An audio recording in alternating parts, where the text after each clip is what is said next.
500 años. Basada en la obra de Eduardo Galeano, Las venas abiertas de América Latina.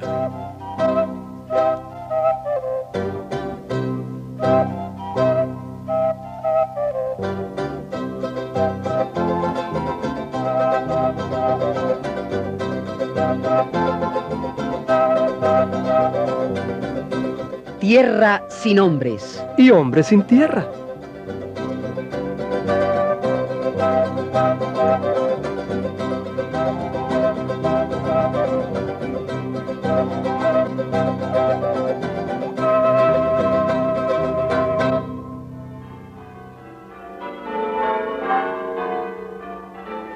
Esta será nuestra bandera.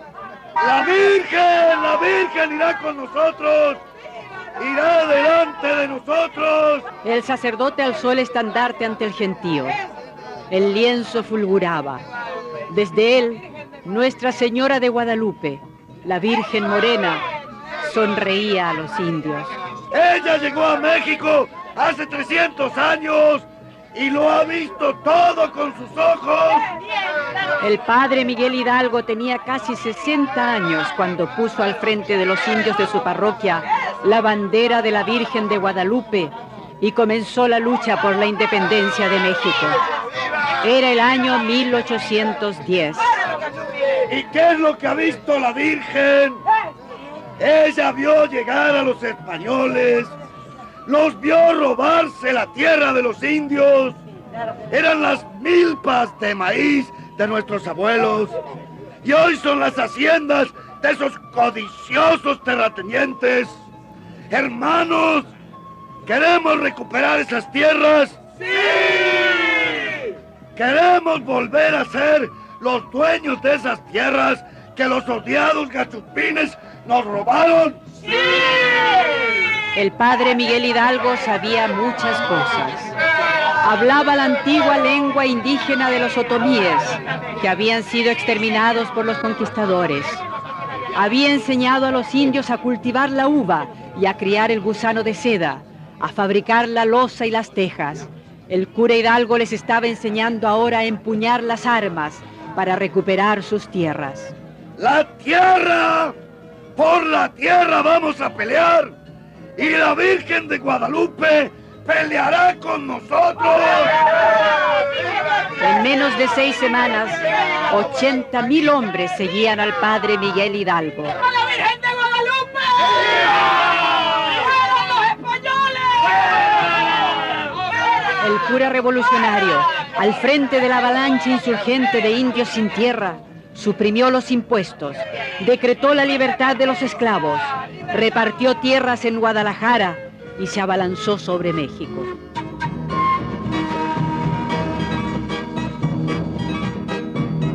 Agitador, apóstata de la religión, manipulador de la Santísima Virgen María, materialista.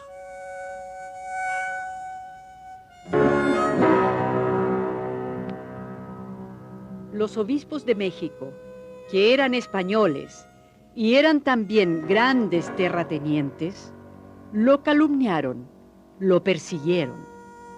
El obispo de Michoacán lo excomulgó y lo mandó a fusilar.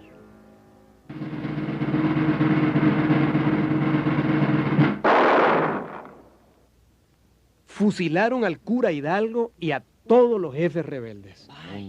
Y las tierras, bueno, las tierras volvieron a estar seguras en manos de los señores hacendados. Ay, qué lástima. Me gustaba ese cura rezador y peleador. Así debían ser todos los reverendos. Pero oiga una cosa, señora. Hidalgo no fue el único. Ah, ¿no? No. Otro cura recogió su bandera ese mismo año y siguió peleando. ¿Y quién fue? El padre José María Morelos. ¿Habían oído de él? No. Bueno, pues, este mismo siguió repartiendo tierra, suprimió la esclavitud, puso en pie a medio México. Mire. Pero hay un pero. Junto a estos curas revolucionarios había obispos terratenientes. Y claro, pues a Morelos también lo mandaron a fusilar. Entonces, ¿en qué quedó la independencia de México, digo yo? Bueno, la independencia se consiguió unos años después. Pero que va. Aquella independencia no tenía ya ninguna de las banderas que habían levantado estos dos curas. La independencia no tocó a los terratenientes. Fue como un acuerdo entre los ricos de España y los ricos criollos de México para poner unos cuantos parches. Vamos, igual que siempre. Claro. Pero el que no cambia el latifundio, no cambia nada.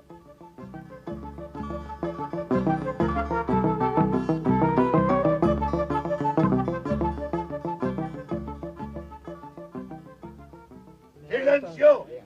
¡Silencio! Se acusa a los latifundistas de América Latina. A todos se les acusa de bienes mal habidos. Heredaron de sus padres y de sus abuelos enormes extensiones de tierra, pero son tierras robadas. Pero ¿con qué derecho habla así? ¿Pero cómo se atreve? Nuestras familias han sido dueñas, han sido propietarias desde muy antiguo. Desde hace 500 años, ¿verdad? Sí, señor. ¿Y antes? ¿De quién era? Bueno, eso ya no importa, eso es agua pasada. Pero mire, aquí están los títulos de propiedad. Los papeles son los que cuentan. A los papeles me remito. Pues yo me remito a la historia. En la historia constan los hechos. Los españoles y los portugueses llegaron aquí. Pusieron a los indios a hacer trabajos forzados en las minas y en las plantaciones. Y se quedaron con las tierras. Así arrebataron las tierras de comunidades enteras. Así se hicieron propietarios de la noche a la mañana. Millones de hectáreas robadas. ¿Pero por qué sigue hablando de robo? Nosotros heredamos esas tierras de nuestros abuelos. Pero sus abuelos se las robaron a los indios. Y el que hereda a un ladrón y no devuelve lo robado es tan ladrón como el primero. No, señor, ¿pero qué está diciendo? No, Se señor. acusa a los latifundistas de América Latina. Se les acusa de traición a la patria. Ah, pero es lo que faltaba por oír. Si fuimos nosotros los que logramos la independencia de España. Nosotros alzamos, nosotros levantamos la bandera de la patria. Pero la patria no es una bandera. La patria es la tierra. Y ustedes alzaron las banderas y cantaron los himnos, pero no entregaron la tierra robada. Así traicionaron a los pobres, a los que de verdad derramaron su sangre por la independencia. Presentan esta acusación Juan, María, el Chepe, Felipe, Juliana. La lista es muy larga. Todos ellos campesinos sin tierra de América Latina. Acusación aceptada. Continúa la sesión.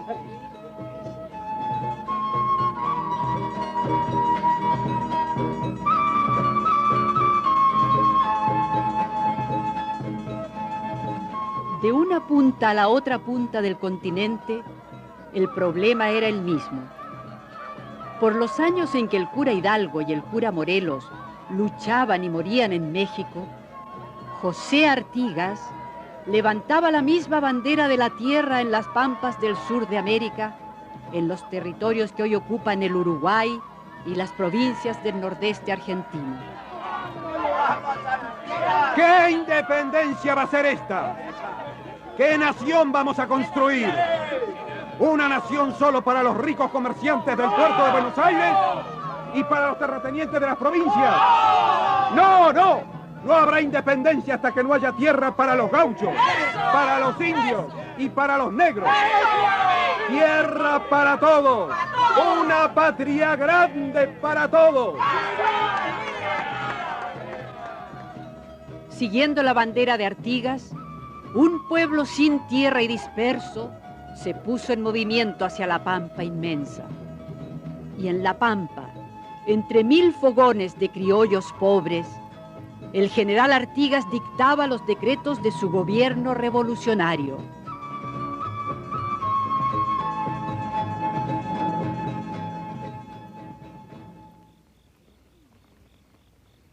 Se quitarán las tierras, todas las tierras que sobren a cualquier propietario y sin pagarles un peso. Anoten ahí. Que cada alcalde revise los terrenos de su jurisdicción y que reparta las tierras teniendo en cuenta esto, que los más infelices sean los más privilegiados. Escriban que todos, los negros, los zambos, los indios, los criollos pobres, todos serán propietarios. Así nació, en 1815, la primera reforma agraria de América Latina.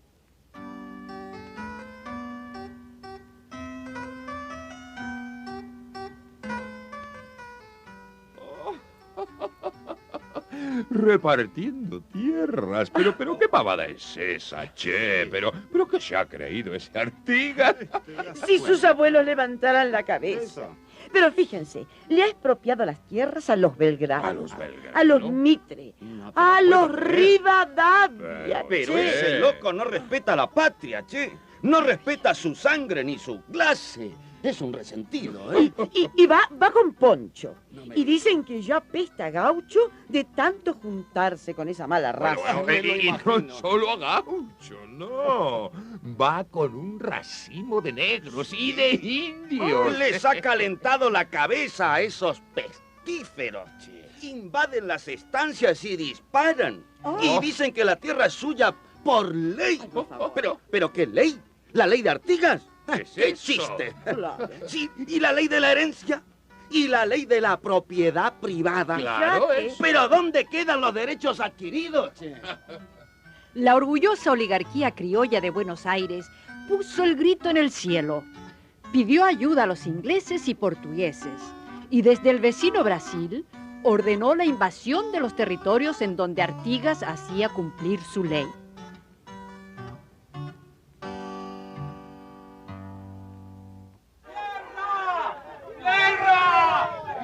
¡Por la tierra, hermanos! ¡Por nuestra tierra! ¡Tierra! ¡Tierra! La resistencia de los campesinos duró 4 largos años.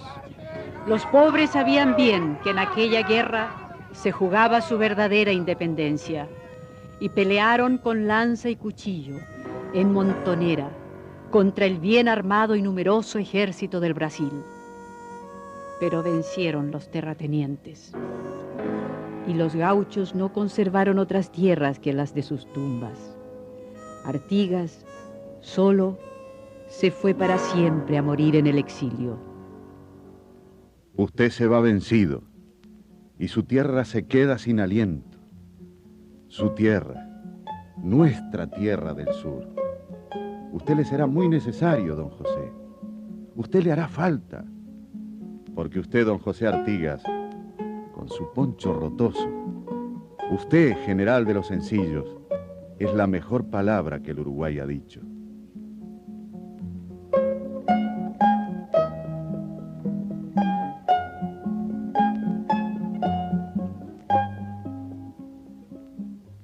Así fue. En el sur como en el norte, en Uruguay como en México, la independencia cambió muy poco las cosas para los campesinos. Claro. Pero algo ganarían, o tampoco. Le voy a decir una cosa, señora. Realmente no mucho. Porque se fueron los españoles, pero vinieron otros. Ya. Sí. Ya. Los franceses, los ingleses, los americanos. Pero todos eran iguales. Todos latifundistas. En México, 100 años después de que el cura Hidalgo levantara la bandera de la Virgen de Guadalupe, las cosas estaban color de hormiga. Peor que nunca.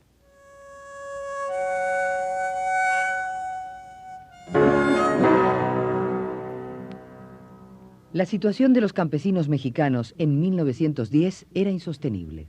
840 latifundistas, muchos de ellos norteamericanos, eran dueños de prácticamente toda la tierra que se cultivaba en el país. Las haciendas de los terratenientes de México estaban consideradas como los latifundios más extensos, no solo de América, sino de todo el mundo. Una sola compañía norteamericana, la Hartford Company, era dueña de más de 11 millones de hectáreas de tierra mexicana.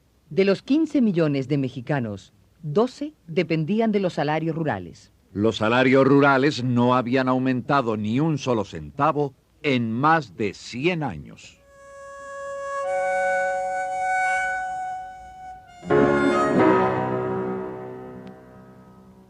Por eso, en 1910, estalló la revolución. Y en la región de los latifundios azucareros, Emiliano Zapata levantó la bandera de la tierra al frente de los campesinos mexicanos.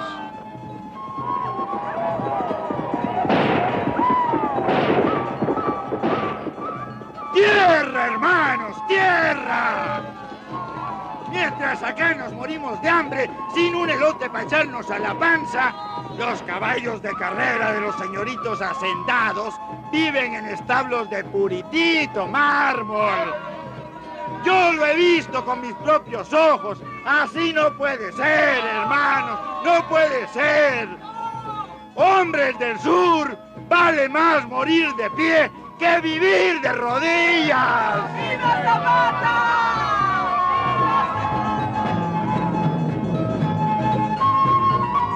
¿Qué dices, orgulloso de Zapata? ¿Que los campesinos quieren tierra para sembrar? Ándele pues, que siembran en macetas. ¿Qué dice el señorito hacendado? ¿Que no entrega la tierra? Pues dígale que la tierra se reparte con un rifle. ¡Viva Zapata! ¡Viva! ¡Tierra y libertad! Y las banderas rojas y negras de la primera revolución de América Latina ondearon en el sur de México. Vamos a hacer una ley agraria y vamos a hacer un ejército de campesinos para defender esa ley agraria. ¡Viva Zapata! ¡La tierra es de quien la trabaja! ¡Viva!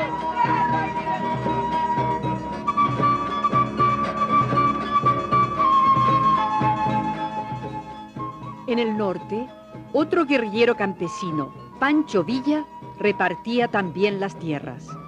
Durante casi 10 años, el pobrerío mexicano despertó. Había esperado 4 siglos a que llegara su hora. Queda viva en los indios la verdad de su palabra. La tierra no pertenece más que aquel que la trabaja. Pero después de intervenciones norteamericanas, guerras de exterminio y del asesinato de Zapata y de Villa, los hacendados volvieron a controlar la situación. Recuperaron sus latifundios y el espíritu de la revolución quedó enterrado.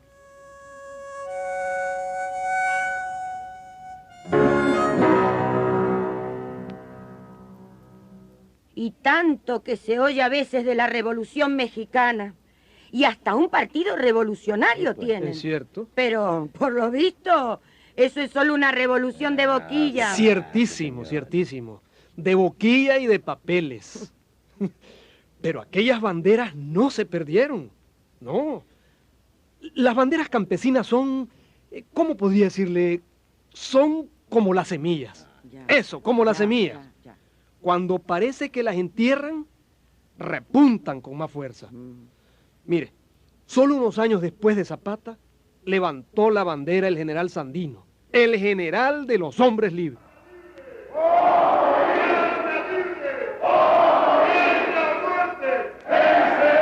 Y ahí estaba su bandera roja y negra.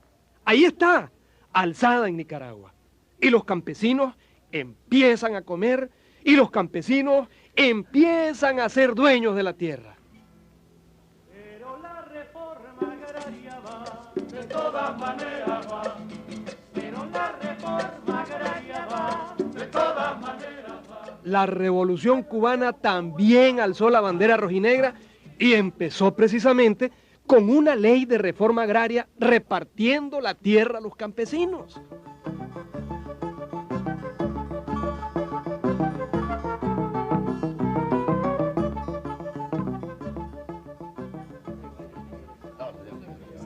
¡Silencio! ¡Silencio! ¡Protesto, señor juez! ¡Protesto! Este programa que estamos oyendo es tendencioso. El problema de la tierra en América Latina es un problema mucho más complejo. Y ya se está resolviendo. Y aquí solo se habla del pasado con odio para fomentar la lucha de clases. Y cuando se habla del presente, es con la más intolerable demagogia. ¡Ja!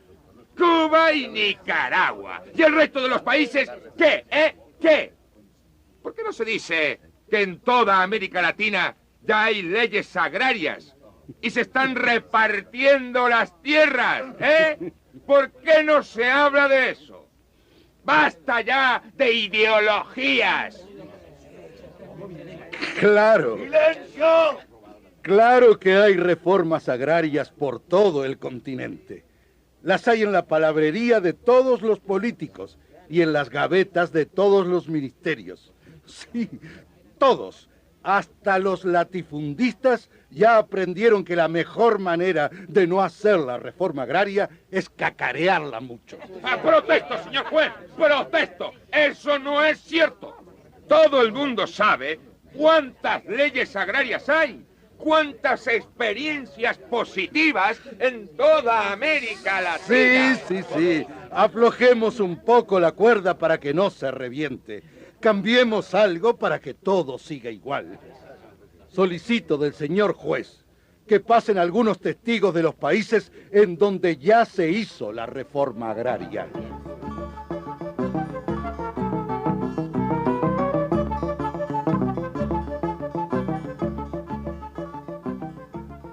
Bem, en el Brasil somos 10 millones de familias sin tierra, sin nada. 10 millones. Muchas familias. Voy a poner un ejemplo. En el Nordeste hubo una reforma agraria hecha por los militares. Y decían ellos, ustedes, los que no tienen tierra, pueden abrir la carretera en la selva. Trabajando, claro, trabajando duro, cansado. Abran carreteras y daremos tierras de por allí. Hicimos trabajo. Abrimos carretera. Nos dieron esas tierras. Mas, sin dinero, sin más nada. ¿Cómo viví con la familia en medio de la selva? Perdido entre los monos, a 3.000 kilómetros de las ciudades. Fracaso. Fracaso. Grande fue aquella reforma agraria. Oh, grande mentira.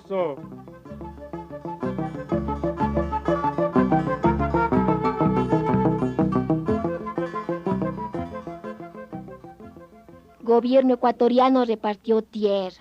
Puchicas, dieron las tierras altas, las peores tierras, ca. Sembramos. Nada mismo se sacó.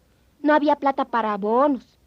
Después de reforma agraria, patrón de Hacienda quedó mejorcito que antes, con mejores tierras, con más tierras, pues. Reforma agraria solo sirvió a los patrones. Comerciantes, barateros, siguen arruinando. Y nosotros seguimos con hambre. Se mueren los guaguas.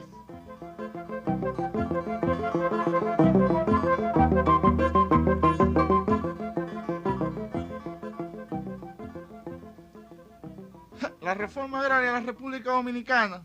Papel guindado en la pared del bojío. Eso fue lo que me tocó a mí. La tierra. Ni de lejos la vi. Pero me dieron el título. Me apuntaron el nombre como beneficiado por la ley. Bueno, y a mi compadre le dieron la tierra, pero el crédito no. Y a otra comunidad le dieron el crédito. Y después la deuda era tan grande que el Banco Agrícola le quitó la tierra. A un paquete de gente la metieron a trabajar en una cooperativa del gobierno. Salieron de un patrón malo para otro peor. Por eso en Dominicana, esa desgracia, ¿sabes cómo la llamamos los campesinos? Reforma agria. No agraria, sino agria. Porque le amargó la vida a todo el mundazo esa maldita vaina.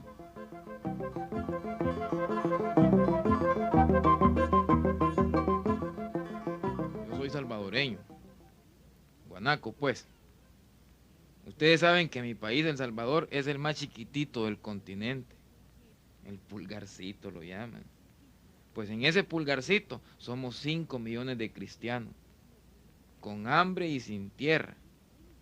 Reforma agraria, ¿cómo no? Antes eran 14 las familias dueñas de todas las tierras. Después de las reformas, son unas 200 las familias dueñas de tierras. Qué galán esa reforma agraria, ¿eh? Y tanto alboroto para eso. No, si es para encachimbarse, con el perdón. De la falta de tierra, de ahí vienen las matancingas, la violencia, ¿verdad? En el 32, peleando por la tierra, mataron a 30,000 campesinos. ¿A 30,000? Eran los tiempos de Farabundo Martí.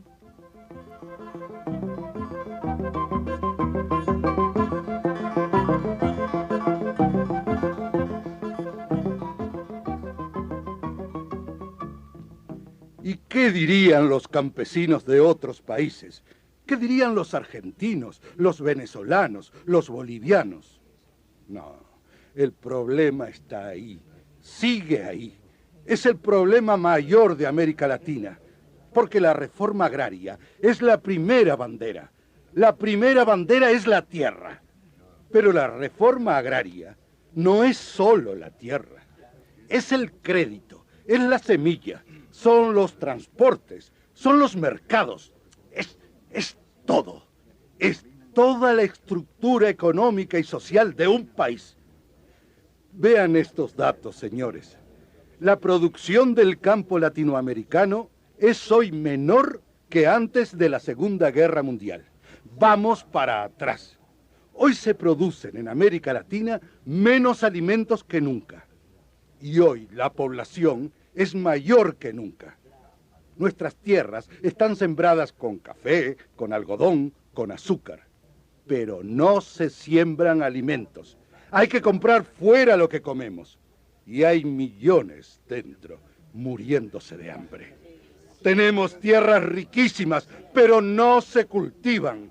Solo el 5% de las tierras latinoamericanas está cultivado. Solo el 5%. ¿Qué es esto? El desperdicio de tierra más grande de todo el planeta.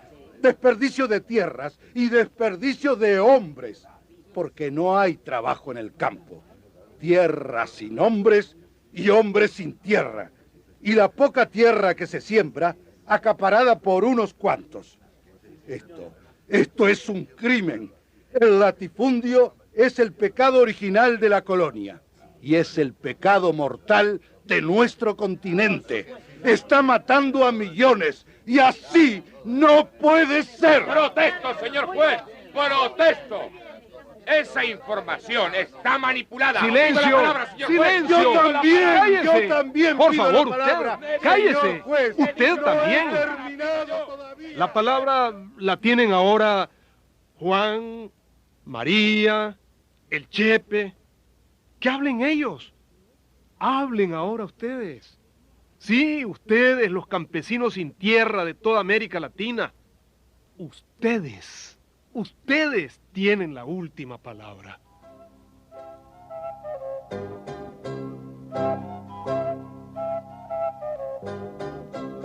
«500 años y siguen abiertas las venas de América Latina».